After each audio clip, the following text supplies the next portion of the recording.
La Biblioteca Departamental es un área de la Gobernación de Santa Cruz, la cual alberga documentos históricos del proceso de desarrollo de nuestro departamento. La misma, con el fin de acercar a nuestro público a la lectura, escritura, a nuestros gestores culturales y a nuestra historia, viene realizando diferentes actividades de manera presencial y también virtual.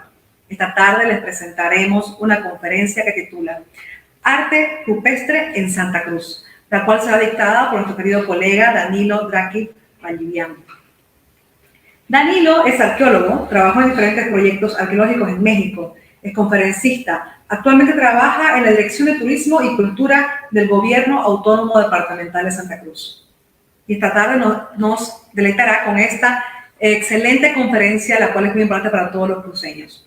Quisiéramos iniciar esta tarde en compañía de Café Patrimonio, un café nuestro, un café boliviano, el cual nos acompaña ya hace 5 años en cada una de nuestras actividades y que ustedes pueden pasar a degustar mientras leen un libro en las instalaciones de la Biblioteca Departamental de lunes a viernes de 8 a 4 de la tarde en horario continuo. De igual manera pueden pasar a probar un delicioso café en la avenida San Martín, calle 5 Este, en Demos Café. Quisiéramos agradecer de igual manera a la Fundación Cotas por abrirnos las puertas para llegar a sus hogares a través de sus diferentes canales que salen en la parte de abajo de la pantalla. Muy buenas tardes, Danilo. Muy buenas tardes, Rosana. Muchas gracias otra vez por permitirme poder compartir con toda la gente una de las características importantes que tenemos aquí sobre arqueología en Santa Cruz. Y bueno, en este día en especial vamos a hablar sobre el arte rupestre.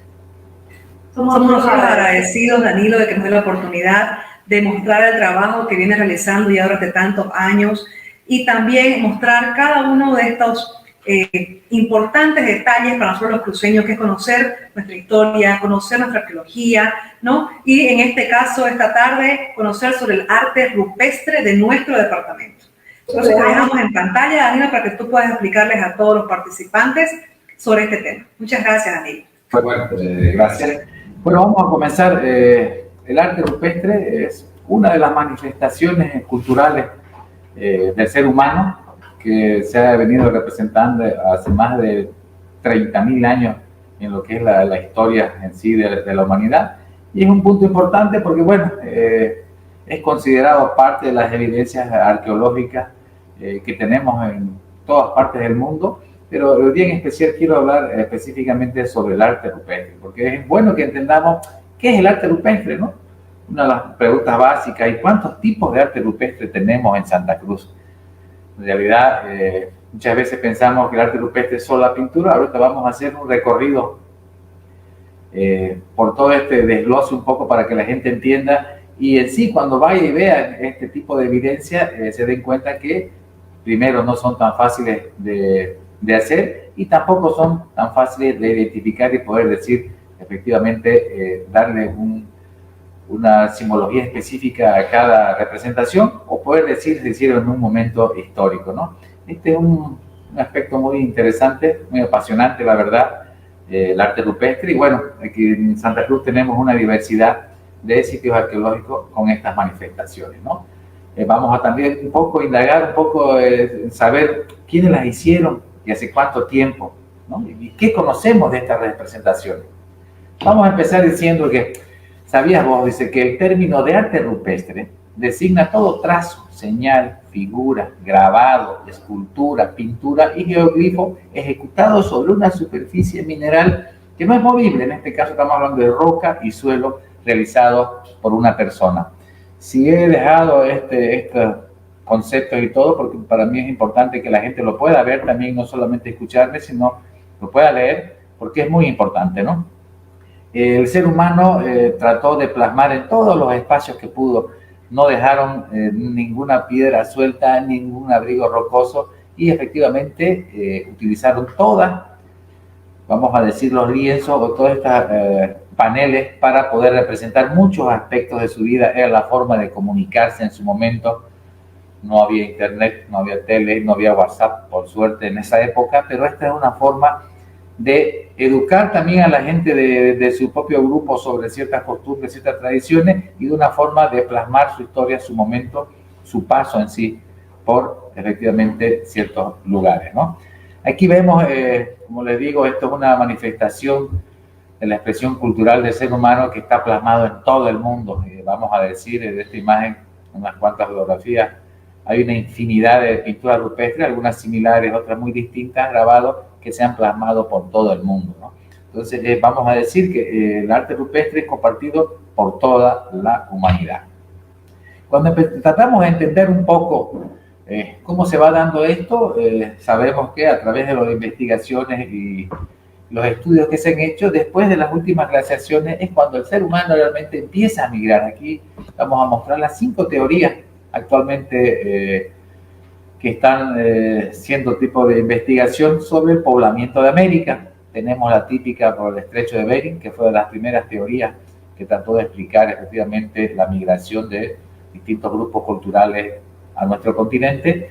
Después aparece la migración costera, que la gente venía navegando. Tenemos una salida que hay de Europa hacia el este de América, justamente Norteamérica. Tenemos migraciones de Indonesia y la última migración que efectivamente es muy importante, que se ha dado justamente desde Australia hasta Sudamérica. Pensamos nosotros que así llegaron uno de los grupos más antiguos que tenemos todavía vivos en nuestra región, que ellos son los ayoreos, porque su ADN tiene una afiliación genética muy importante con los grupos que poblaron Australia hace más de 60.000 años. Entonces, ya sabemos que el arte rupestre son varias características y no es específicamente una manifestación en sí. ¿Cómo son estos tipos de soportes? Vamos a decir soporte, los espacios donde son plasmadas estas evidencias.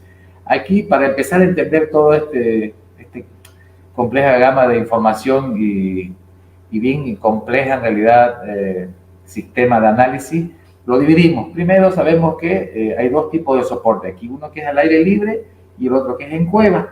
¿Cuál es la diferencia del uno del otro? La del aire libre efectivamente es más fácil, se utiliza la luz solar, y en este caso en cuevas ya es donde intervienen otros artefactos, en este caso creando luz artificial, como pueden ser las fogatas, antorchas o mecheros. Entonces ya estamos separando cuáles son estos tipos de soporte, al aire libre y en cuevas, que son muy distintas. Esto no quiere decir que esto va a variar en el estilo o la forma de aplicación de este tipo de manifestaciones, sino que efectivamente son 2 modalidades distintas, donde una requiere una intervención en este caso externa, que son las fogatas, las antorchas o los mecheros, ¿no? Así para que podamos un poco entender, y esta charla, esta conferencia es un poco también bastante educativa, donde la gente puede entender un poco, comprender cómo se va analizando este fenómeno del arte rupestre y efectivamente conocer bien paso a paso cómo los arqueólogos vamos definiendo este tipo de evidencia, ¿no?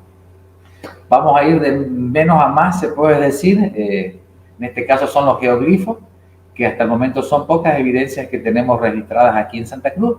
Las imágenes que vemos son asentamientos, son antiguas aldeas que efectivamente tenían una especie de canal alrededor de su aldea, que servía efectivamente como una limitante para posibles ataques de las personas. Estas, con el tiempo, dejan estos geoglifos efectivamente que son vistos desde el aire, ¿no? Tenemos varios geoglifos registrados en Santa Cruz, pero no tenemos una gran magnitud para poder ponerlo en primer rango, ¿no? Después tenemos la escultura. Cuando hablamos de escultura, aquí hay algo muy importante. Ahí tenemos 2 sitios ahorita muy representativos de este tipo de ejecución y de manifestación. Una es el Viborón en Santa Ana de Velasco y otra considerada es el Fuerte de Samaipata.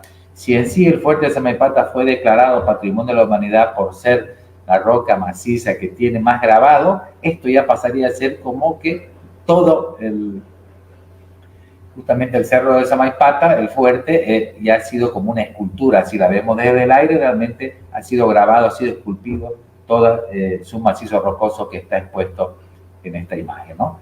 Y así poco a poco vamos yendo ahora a los grabados, que es otra de las manifestaciones que hemos visto que tiene el arte rupestre. Es algo interesante cómo para una y otro tipo de características del arte rupestre se necesitan herramientas muy distintas, ¿no? Aquí en el grabado efectivamente tenemos más evidencias registradas. Esto no quiere decir que no haya más geoglifos o más esculturas, pero hasta el momento son las que tenemos registradas y nos basamos en estos datos.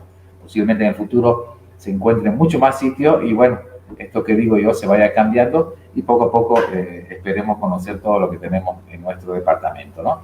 Si hay una diversidad, hay algo importante que hay que entender. ¿Cómo se llega a hacer este tipo de evidencias? Bueno, tanto para los geoglifos, para las esculturas, grabados y pinturas, son distintas las técnicas y las herramientas que se utilizan. Es importante entender esto. Cuando hablamos de grabado, se han utilizado herramientas líticas, vamos a hacer puntas de proyectil, raspadores, raederas. Aquí muestro unas imágenes, mano derecha y la tinta, este tipo de herramientas que servían para ir grabando y desgastando la roca en sí. Cuando vemos un grabado, no es solamente que digamos, sí, ya fue grabado, no señor. Vemos aquí en las imágenes que de acuerdo al ángulo de ejecución, ya sea de 45 grados o 90, el trazo que deja ese trabajo ahí deja un distinto representación en la roca. Entonces, de acuerdo a el ángulo, la forma de la herramienta, es como llegamos a entender los distintos trazos que hay y que existen dentro de lo que se llama la expresión de grabado, ¿no? Es algo muy interesante conocer todos estos aspectos, porque eso nos ayuda poco a poco cuando vamos los arqueólogos a empezar a clasificar, porque sí, podemos identificar que hay varios sitios con grabados, pero la técnica de aplicación es muy distinta y quizás nos está hablando de distintas técnicas o, en este caso, de distintos grupos, más que todo en la aplicación de la fricción de la piedra con otra piedra, ¿no? Es algo interesante que tenemos que entender, que vemos que de acuerdo al ángulo deja su trazo y tiene una clasificación específica, ya sea en forma de B, en forma de U. Entonces, todos estos tipos de grabados se van clasificando para nosotros poder entender un poco todo este proceso y conocer a futuro quiénes fueron y por dónde transitaron las personas que realizaron todo este tipo de evidencias, ¿no?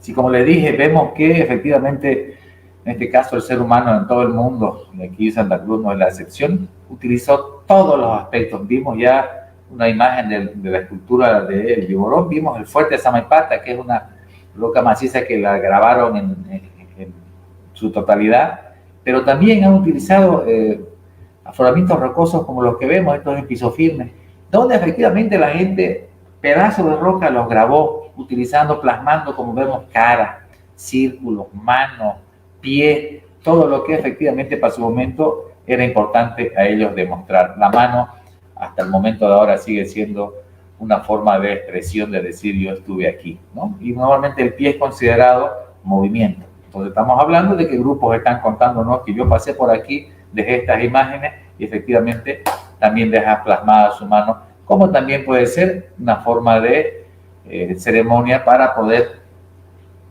realmente compenetrar lo que es realmente la roca, ¿no? Que es una materia prima muy importante en la historia de la humanidad y desde siempre ha habido esta relación mística entre todos estos aspectos que el ser humano ha utilizado en su vida, ¿no? Cotidiana. Actualmente ya hemos olvidado todo eso, pero la relación que existía con todo esto, estas materias primas antes del ser humano tenía mucho respeto porque efectivamente le ayudaba a poder promover, guardar esos secretos o esas imágenes que ellos querían demostrar a futuro, ¿no? Vemos también que efectivamente se han utilizado paredes, abrigos rocosos de cualquier magnitud para poder realizar este tipo de grabado. Todo este tipo de aplicaciones nos están mostrando este tipo de manifestaciones que son muy distintas, pero que son de la misma aplicación, en este caso de grabado. Vemos que algunos son más intensos, algunos son bastante abstractos, otros podemos llegar un poco a definir como les decía hace rato, una cara, una mano, pero hay muchas figuras que efectivamente son abstractas y nos están llevando a un entendimiento más complejo, que quizás en este caso yo no quisiera meterme porque nunca voy a saber qué es lo que pensaba ese tipo cuando dibujó esa imagen o esa simbología, ¿no? Incluso actualmente, contemporáneamente, hay personas que hacen un símbolo y que para un grupo significa una cosa y para otras personas significa otra cosa. Entonces es muy difícil poder designar o tratar de darle una explicación específica a este tipo de evidencias en sí. Más que todo nos vamos a abocar nosotros a ver todas estas características para entender todo este fenómeno y poco a poco ir comprendiendo cómo se va dando esta evolución en sí, ¿no? Vemos aquí este otro tipo de grabados muy distintos que se han preocupado más que todo en hacer como pequeños círculos que están delimitando un espacio, o estos trazos finos que están delimitando que es una técnica muy distinta a las que vimos anteriormente. Entonces vemos que dentro del grabado también existen distintas técnicas de aplicación, el cual nos está hablando o nos está remitiendo en este caso a un momento específico o a un grupo que transitó por estas tierras hace mucho tiempo atrás. Vemos aquí otras representaciones donde son más complejas, donde unen un montón de cosas. Vemos una forma de una cruz, vemos mano, vemos zigzag y toda una diversidad de símbolos, y efectivamente muchos de ellos que posteriormente se van plasmando en las pinturas rupestres también. Y para poder entender este tipo de evidencia tenemos que hacer el registro sistemático, realizar un redibujo, se puede decir, de todas estas evidencias y ir separando un poco las que son antropomorfas, zoomorfas, abstractas, para poder entender un poco cómo se fue dando estos paneles. Si vemos que existen muchos grabados uno al lado del otro, posiblemente estos se fueron haciendo en distintas épocas, y eso es lo que tenemos que ir nosotros poco a poco plasmando eso para poder entender cómo se fue dando esta complejidad de grabados, en este caso en Toro Muerto, ¿no? Cerca de Saipina. Una de las representaciones más importantes y de las cuales tenemos más evidencia del arte rupestre en Santa Cruz es la pintura. La pintura es un elemento que encontramos en todas partes, en sí los grabados también, pero no hay mayor magnitud, pero las pinturas se encuentran en todo lado y una gran magnitud de ellas, y así también la gran cantidad de sitios que están justamente plasmados mediante esta técnica de aplicación, ¿no? Si vamos ahora a la pintura, ya hemos visto que el grabado se utiliza herramientas líticas, quizás algunos huesos trabajados, algunos palos duros que servían también para ir desgastando las piedras, pero en este caso, cuando ya entramos a hablar de pintura, aquí entran otras materias primas y otros componentes un poquito más complejos, los cuales nos dan justamente esta expresión de la pintura, ¿no? Cuando hablamos de pintura, tenemos que saber de dónde se obtienen, cuál es la materia prima justamente de estas pinturas o estos colorantes, ¿no? Hay unos que son de origen tanto mineral como orgánico, y los colores que se obtienen de él son el rojo, el negro, blanco, amarillo y azul, con un sinfín de tonalidades. Esto quiere hablar de los gradientes o en función de la saturación que tiene de pintura, que hace ver unas pinturas más saturadas, mucho más coloridas que otras, ¿no? Esto también tiene que ver con la preservación de los colorantes, en este caso en los abrigos rocosos o en los paredones mismos. Los colorantes minerales nos producen una gran variedad de colores que vamos a ir mencionándolo a continuación, y vamos a ir explicando de dónde se obtiene, de qué materia prima se obtienen estos colorantes minerales para poder después, posteriormente, plasmarlos en las rocas. Y si vamos viendo de este pequeño análisis que llevamos hasta el momento, no había sido tan fácil realizar un grabado, una escultura ni una pintura. Entonces, poco a poco nosotros tenemos que ir entendiendo de que cuando vemos una pintura rupestre tenemos que entender que hay mucho conocimiento atrás, no solamente de la aplicación en sí de la pintura, sino de dónde tener la materia prima, con qué mezclarla y cómo aplicarla, ¿no? Y aquí vemos, empezamos a tener lo interesante de todo esto, que hasta el momento hemos registrado todo ese tipo de diversidad de colores que los tenemos justamente evidenciados en el arte rupestre de Santa Cruz. De los negros, bueno, los negros pueden conseguirse de los óxidos de manganeso, el carbón mineral, grafito y de la magnetita. O sea que imagínense, el ser humano, para poder plasmar una pintura de color negro tenía que conocer que de esas materias primas se podía obtener el color negro para poder aplicarlo. Como le digo, ya estamos hablando de conocimiento de geología y aparte, efectivamente, un conocimiento sobre la aplicación de los pigmentos, que va también más allá de saber conocer de dónde se obtiene, sino también con qué mezclarlo y darle realmente una composición muy buena para poder efectivamente plasmarla sobre los paredones rocosos, ¿no? Los blancos. Aquí vemos una diversidad, unas imágenes interesantes de los blancos. Para el blanco se utilizaba el caolín, yeso y la mica. Los seres humanos de ahí obtenían ese color, que efectivamente esa misma aplicación que se hacía en los abrigos rocosos, posteriormente se la fue aplicando también en la cerámica y en la pintura facial de las personas, porque es lo que más resaltan los primeros cronistas españoles, ¿no? La diversidad de tintes que tenía la gente pintado en el rostro en el mismo cuerpo. Cuando hablamos de rojo y amarillo, en realidad casi todos estos están compuestos por óxidos de hierro, de las hematitas, limonitas, geotitas y en muy pocos casos de cinabrio, ¿no? Eso es a nivel mundial, la verdad, cómo se obtienen esos colores. Aquí vemos rojo, amarillo y por último hay pinturas donde ya están mezclados. Estamos hablando de lugares con policromía que tienen mucho más colores que solamente un simple tono, ¿no? Del azul, esto es interesante, aquí es la única pintura que tenemos registrada nosotros que está en los valles cruceños que tiene azul. Bueno, ¿de dónde viene el azul? El azul originalmente viene de la piedra semipreciosa lapislázuli, que es un silicato de calcio con cobre, o de la azurita, el cual es un carbonato de cobre hidratado, y de la malaquita. Esto es algo interesante porque hasta el momento es la primera pintura que tenemos con ese tono de color, pero como les digo, también sabemos que en las referencias y las crónicas etnográficas, muchas de las personas que tenían pintura facial tenían azul sobre el cuerpo. Y efectivamente vamos a saber de dónde venían este tipo de colores. Hemos hablado ya de los colores de los tintes minerales. Ahora vamos a hablar de los colorantes orgánicos, que efectivamente también se obtienen una diversidad de tonalidades. Cuando hablamos de negro, eso puede ser al quemar sustancias como madera o hueso. O en algunos casos se han utilizado, también se sabe a nivel mundial que se han utilizado excrementos de animales, en este caso del murciélago, ¿no? Que ese excremento mezclado con agua da esta capacidad de plasmar el color negro. También efectivamente se han utilizado algunos insectos, la cochinilla, que sabemos que da un color muy fuerte, tonalidad roja, o algunas veces también en estudios en Europa de las mismas colorantes se ha obtenido que también la sangre sirvió para poder utilizar el color rojo, ¿no?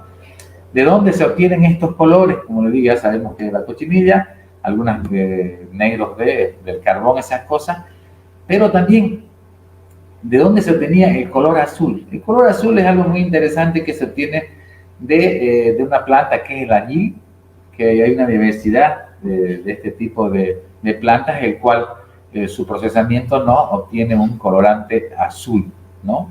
Se sabe también que de un líquenes de la Artemiaceae, perdón, no, nombres raros estos, que existe la referencia etnográfica que los guaraníes masticaban un rato ese líquen y efectivamente tiraba una tonalidad azul, ¿no? Que es lo que utilizaban muchas veces para pintarse el cuerpo, ¿no? Aquí tenemos unas imágenes, las tres primeras arriba son imágenes de los distintos tipos de añil que se encuentran, los cuales se pueden procesar y obtener el color azul. Abajo están las imágenes de líquenes que vemos que están sobre las rocas en lugares húmedos, que estos efectivamente también, gracias a los datos etnográficos, se puede obtener que de ahí se tiene el color azul. Y la cochinilla que vemos en la parte inferior izquierda, que es un insecto del cual se obtiene el color rojo. Hay algo interesante también que dentro de mis viajes y las cosas pude aprender. Los guaraníes en el Incahuasi me enseñaron que de un bejuco, que efectivamente uno lo corta y deja que esa savia salga, tiñe de color azul. Aquí les muestro una imagen, la verdad para mí fue sorprendente poder aprender eso. La verdad es que nunca hubiera pensado y por eso puse esta imagen, que de este tipo de bejucos específicos se obtiene el color azul, que ese color lo vemos plasmado en el machete en el cual hicimos el pequeño corte a esos bejucos para corroborar si efectivamente se obtenía un tinte de color azul. Y bueno, en las imágenes podemos ver que efectivamente se obtiene también el color azul de ese tipo de bejuco, ¿no? Cuando ya nos vamos metiendo un poco más a saber, bueno, sabemos que hay colorantes de origen mineral y otros de origen orgánico. Y bueno, ¿cómo se aplican estos? Porque una cosa es tener el conocimiento de cómo obtener todos estos colorantes y ahora cómo lo aplicas en ese soporte rocoso. Hay dos maneras que se lo clasifica en arqueología en los sistemas de aplicación que se llama, que uno es directo y el otro se llama indirecto. Ahorita vamos a ver por qué uno es directo y por qué el otro es indirecto. Ahora, algo interesante que tiene la pintura, que tiene una cualidad específicamente que se puede aplicar en tres modalidades distintas. La pintura en estado seco, en estado de bloque o polvo pulverizado, ¿no? Y la líquida. Son estas tres modalidades de las cuales se puede utilizar justamente la pintura. Y claro, en la aplicación de la pintura en bloque, que ya sea con un pedazo de carbón, como ven en la imagen, turrones, óxido de hierro específicamente, la aplicación de esta colorante en la roca, la humedad de la roca hace que facilita justamente el trazado y la fijación de estos pigmentos en los abrigos rocosos, paredones rocosos y en cualquier roca, ¿no? Entonces ahí vemos efectivamente una imagen de las pinturas en seco y bueno, lo que sería la pintura en polvo en sí. Cuando hablamos de directo, como una forma de aplicar un colorante directo, esto es que entre el soporte, que en este caso la roca, digamos, y el colorante no intermedia nada. ¿Qué quiere decir? Que en el caso del carboncillo, la tiza o el lápiz en este específico, estás aplicando vos directo, el colorante directo al soporte. Esa es una forma de aplicación, que el trazo que deja efectivamente es muy distinto, y el otro es el indirecto. ¿Cuál es el indirecto? En el cual nosotros utilizamos algún instrumento entre los pigmentos y el soporte. ¿Cuáles pueden ser en este caso? El pincel, ya es un intermediario entre nuestros soportes y los pigmentos, los dedos, plumas, plantillas, espátulas e incluso aerógrafo, que es el soplado que vemos de imagen que también se utilizaba. Entonces vemos que estas son las técnicas de aplicación indirecta. Si vemos cada una de tanto la aplicación en seco, polvo, en este caso en pintura, los trazos que van dejando estos tipos de aplicación son muy distintas. Vemos ahí las imágenes, por eso puse para que sea más didáctico, los pinceles como el trazo es muy distinto, si utilizamos el dedo también es muy distinto, incluso la tonalidad y la saturación de la misma va a ser muy distinta, ¿no? Como vemos, cuando se aplica con el dedo deja como un aterciopelado en realidad sobre la pared, ¿no? Y no es tan profundo ni tan conciso como cuando lo aplicamos con un pincel. Todos estos resultados de cada sistema nos brindan texturas distintas. Y ahora aquí es importante entender esto. ¿Qué pasa cuando estas pinturas están expuestas al intemperismo por mucho tiempo? Esa interacción, todos esos oxidantes debido al clima, son perturbaciones que van teniendo los tonos de las pinturas. Y esto a veces, que son problemas más que todo de causa físico-químico, se dan mayormente en el color rojo, que lo puede hacer pasar con el tiempo, adquirir un tono color negro o blanco, y así nos puede confundir mucho en la clasificación de las distintas fases de ocupación o intervención artística. Esto le quiere decir que hay que tener mucho cuidado en la clasificación o en la descripción específicamente de este tipo de pinturas, más que todo con estos tonos, porque tenemos que analizar ese aspecto, ¿no? Donde efectivamente hay otros agentes externos que nos pueden hacer variar incluso la misma coloración de los pigmentos. Por eso es importante, y hace años venimos trabajando justamente al respecto, de registrar todo este tipo de evidencia. Hay pinturas que están desapareciendo con el tiempo. Hay que saber que muchas de las pinturas, si se han plasmado, no es para que perduren toda la vida.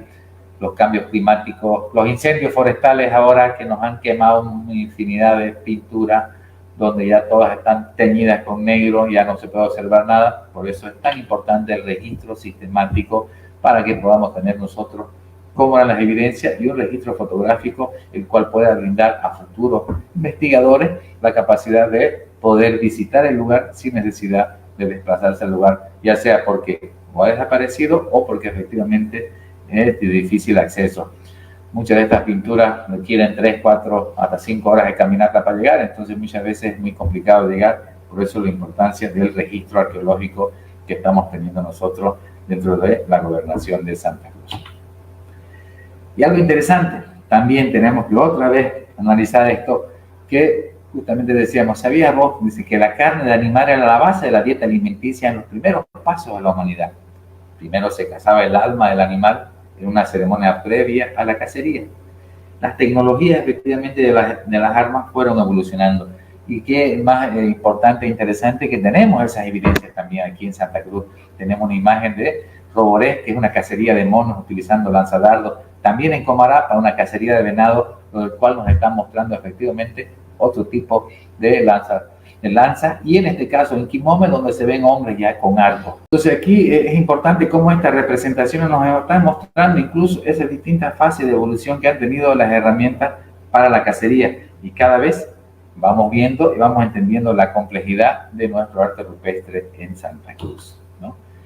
Ahora, si vamos a tratar de entender un poco, después de haber visto cuáles son las distintas características del arte rupestre, cuáles son en realidad las características de aplicación a cada uno, qué materiales se utilizaron, con qué elementos se plasmaron, ahora es interesante poder ver y poder empezar a clasificar un poco distintos tipos de manifestaciones. Aquí en Santa Cruz hemos tratado de dividir un poco este tipo de manifestaciones artísticas de aplicación para poder entender un poco este fenómeno.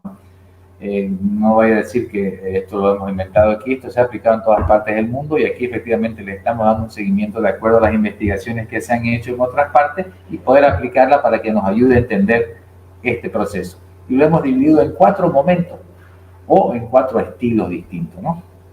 El estilo 1, que nos habla de cosas abstractas, que son diseños muy simples y esquemáticos, que como les decía, no sé qué significan. Si puede parecer un palo, si puede parecer una tortuga, yo no puedo decir porque son muy abstractos, pero ya ese estilo nos está clasificando sobre un grupo especial que le gustaba hacer este tipo de representaciones abstractas y quizás ellos las entendían y quizás para nosotros es muy difícil poder llegar a entenderlas.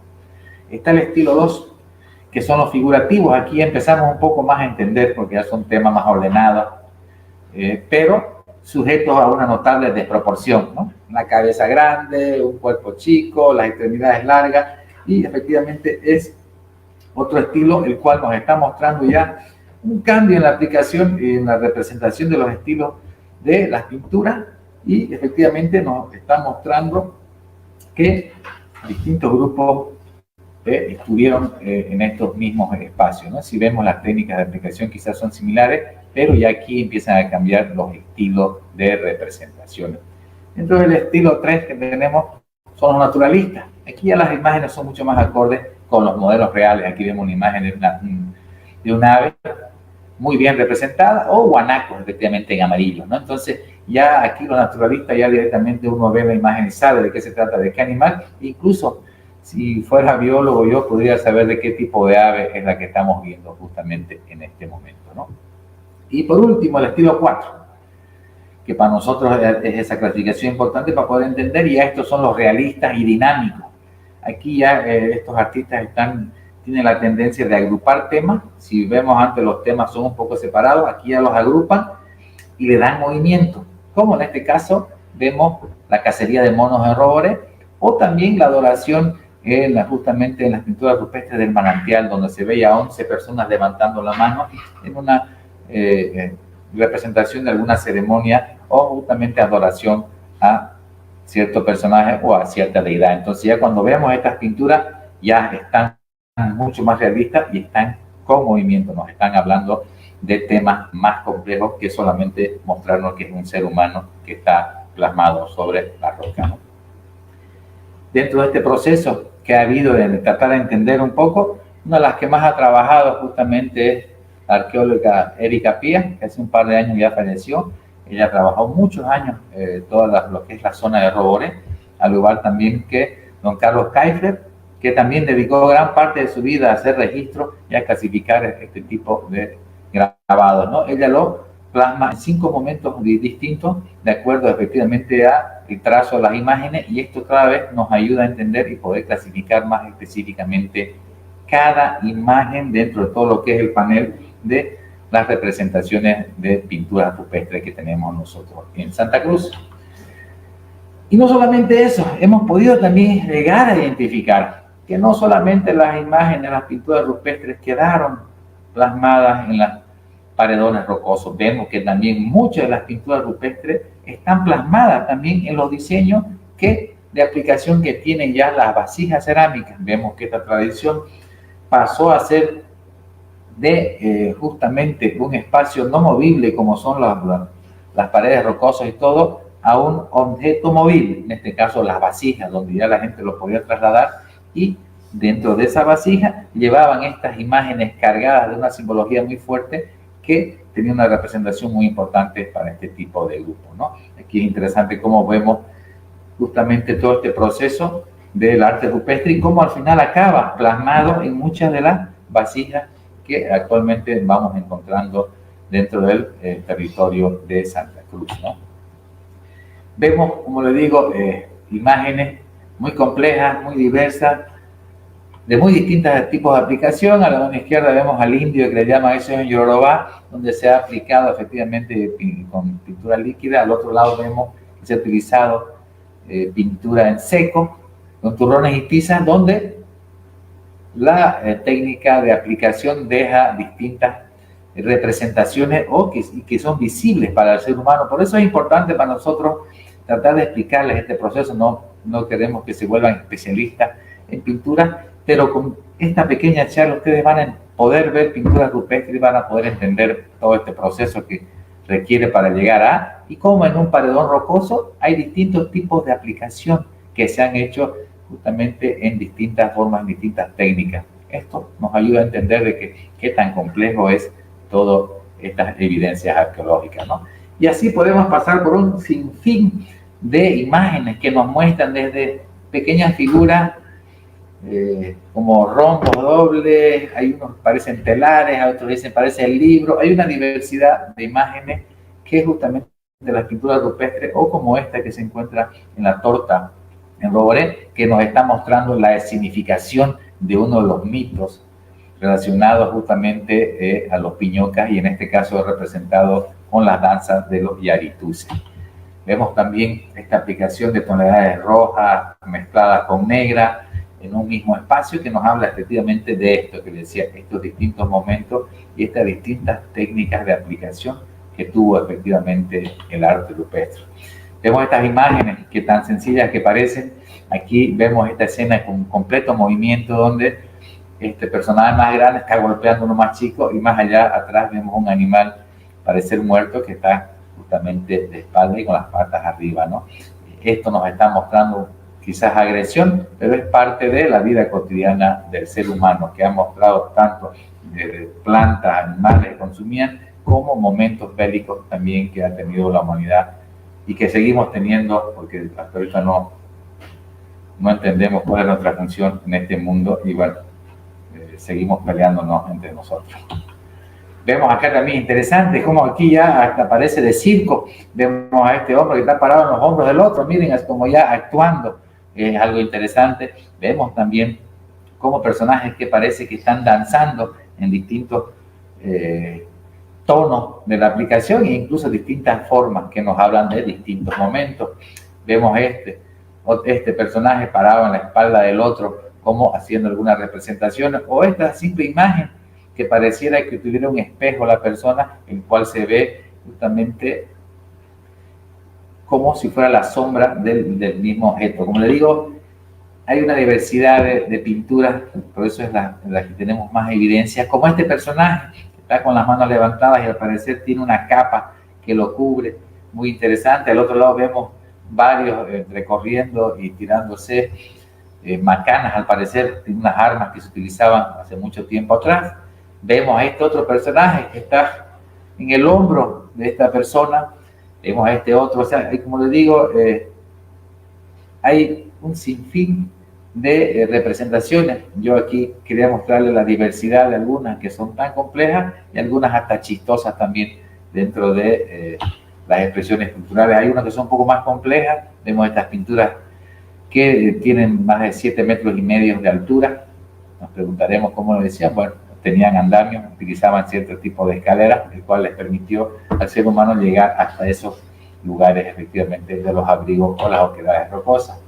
Hay ciertas imágenes como esta, que son bastante representativas, en el cual se ve un animal cuadrúpedo, a un lado se ve a un hombre dándole algo de comer. Esto puede estar en una relación de hombre-perro, pero ya se empieza a ver una relación interesante entre ellos. Pues como este personaje que está parado y al parecer estuviera tejiendo en un telar. Entonces, hay una diversidad como estas máscaras, tenemos soles, tenemos animales migrando, caminando, y la verdad, poco a poco, este tipo de representaciones nos llevan a ponernos a pensar, la verdad, qué compleja es nuestra historia, qué complejas son las evidencias arqueológicas, y que todavía aún nosotros no podamos entender esa gran diversidad. Y bueno, poco a poco con este tipo de charlas y este tipo de difusión, vamos entendiendo que el arte rupestre es complejo. Es una de las manifestaciones del ser humano, porque hay sitios con entierros humanos, hay sitios que son campamentos, hay sitios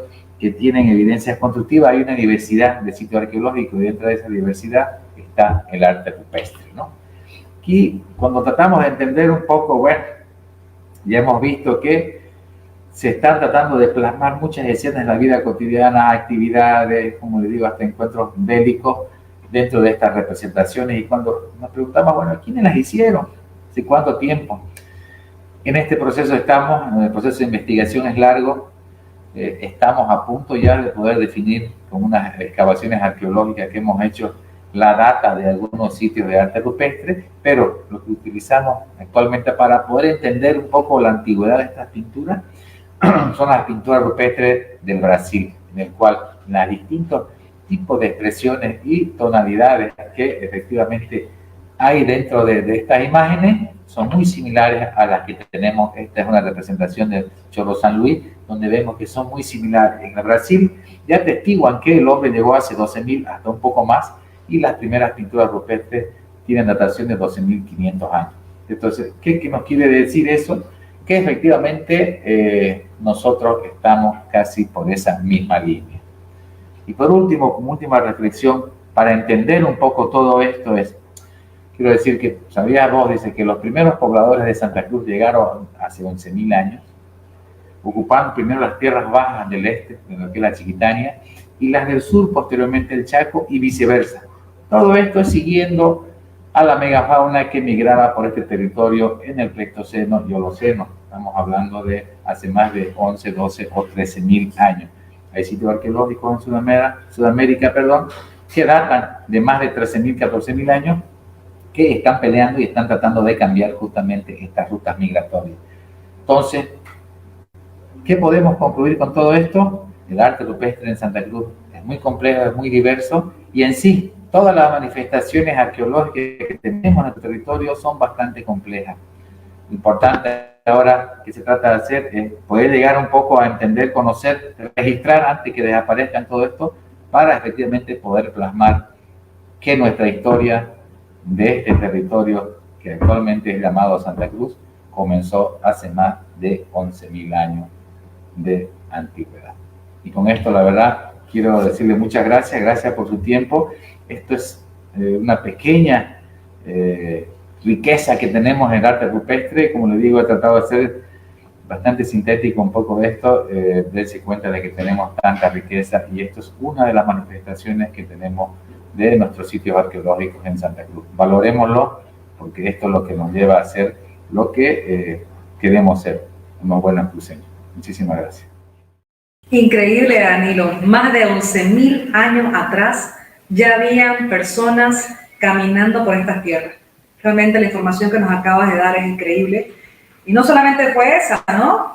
Y estaban junto a la megafauna. Ese es un tema que queda pendiente, Danilo, para una siguiente conferencia. La megafauna que existía en esta tierra cruceña, que ahora todos nosotros habitamos. La verdad que creo que son temas muy importantes que conozcamos.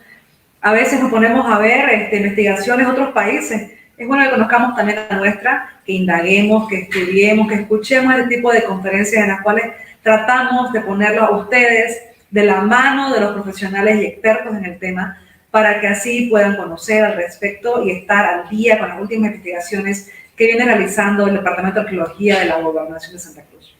Muchísimas gracias, Danilo. La verdad, si tienes algo más que decir, por favor. Bueno, sí, quiero decir que queda pendiente efectivamente estos dos temas que mencionabas tú, querida Osana. Uno, próximamente vamos a tener los fechamientos datados ya del sitio de arte rupestre, donde de verdad ahora vamos a poder afirmar y reafirmar la antigüedad. Y otra de las cosas también es la evidencia efectivamente de evidencias de la megafauna relacionada a pobladores nómadas de estas tierras. Y esto sería muy importante no solo para Santa Cruz, sino para Bolivia. Estaríamos hablando de los primeros pobladores de América, señores. Entonces, es un tema pendiente, vamos a seguir trabajando al respecto, y bueno, espero que poco a poco vayamos captando un poco más de seguidores y de querendones de esta tierra, porque hay mucho por contar, hay mucho por hablar, y bueno, esperemos que sigamos con vida para poder seguir descifrando todos estos enigmas, se puede decir, de nuestra historia cruceña. Muchísimas gracias. Claro que sí, los invitamos también a visitar cada uno de estos lugares que ha mencionado Danilo, siempre y cuando vayan a preservar los lugares, no vayan a dañarlos, no vayan a dejar basura, cuidemos nuestra tierra, cuidemos nuestro patrimonio. Danilo ha mencionado bastantes lugares en la conferencia, los cuales ustedes han estado escuchando. Mencionaba en Samaipata, si me ayuda un poco Danilo, ha mencionado Vigorón, ¿no? En San Carlos también. Entonces, si me ayudas a algunos otros lugares más, hagamos recuerdo a las personas. En Roboré tenemos 4 o 5 sitios ya habilitados para el público, los cuales todos son comunitarios, otros son manejados por el municipio, donde vos puedes ir a ver este tipo de evidencias de arte rupestre, en este caso pintura, y bueno, son varios sitios y poco a poco vamos a ir trabajando para que la gente empiece a conocer un poco más. No se olviden que Roboré fue declarado capital del arte rupestre de Santa Cruz por su diversidad de pinturas en tan poco espacio. Y bueno, es un municipio que próximamente está de fiesta, así que bueno, aprovechemos, conozcamos, vayamos a Roboré, una linda tierra, y bueno, disfrutemos no solamente del agua, también de estas manifestaciones que son tan importantes para nuestra esencia. Claro que sí, Danilo, la verdad que hay un montón de lugares por conocer en Santa Cruz y creo yo que es importante que apoyemos el turismo interno en nuestro departamento, que movamos esa economía interna también en las provincias. No se olviden siempre de llevar su barbijo y estar con ustedes cerca de las demás personas, portarlo, utilizar alcohol también durante el viaje para desinfectarse las manitos, para que así también no llevemos, ¿no?, el virus mucho más a nuestras provincias. Gracias a ustedes por su atención, gracias nuevamente a Danilo por compartir toda esta información tan valiosa con nosotros. Esperamos que para ustedes haya sido de igual forma tan valiosa como ha sido para nosotros en esta tarde, y nos vemos en una siguiente conferencia tertuleando del día domingo o en otra actividad de la biblioteca departamental. No nos olvidemos que estamos en adelante saliendo a las 5 de la tarde los días miércoles con el Club de Pequeños Pensadores, y a las 5 de la tarde también los días domingo con una conferencia, un tertuleando o un taller de la biblioteca departamental. Muchas gracias por su participación. No nos olvidemos que se hace gestión trabajando.